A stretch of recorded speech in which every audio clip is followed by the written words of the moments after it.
এই জলপদ্মকে যতবার দেখছি মুগ্ধ হচ্ছে এর রূপে ততবার। এবার তো দেখি প্রায় আমার হাইটের হয়েছে এই জলপদ্ম। সো হেই গাইস, কেমন আছো সবাই? আমি Souvik, welcome to my another video.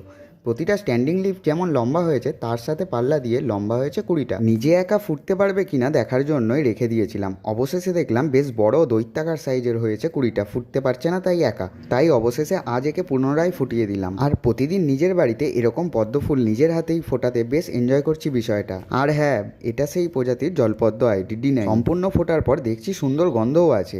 আগের D9-এর ফটোতে তোমরা অনেক ভালোবাসা দিয়েছিলে, তাই এই ফুলটা নিয়ে আবার চলে এলাম। এর মাঝেও দুটো তিনটে ফুল হয়েছিল, তবে এটার সাইজ আর রং, পাপড়ির সংখ্যা দেখো, 1000 পেটালকেও হার মানাবে। অনেকে প্রশ্ন করছো কি খাবার দিই গাছে। আমি এতে অল্প ভার্মিকম্পোস্ট, হাড়গুঁড়ো লেয়ার করে অল্প খোল মাটি আর ওপরে নর্মাল মাটি দিয়ে 100 টাকার গামলায় বসিয়েছি। তাতেই এত সুন্দর গাছ ও ফুল হয়ে যাচ্ছে পরপর। পরে কিন্তু এক্সট্রা কোনো খাবার আমি এতে আর অ্যাড করি। এখনকার মতো এটুকুই, দেখা হচ্ছে পরের ভিডিওতে। Bye, follow for next.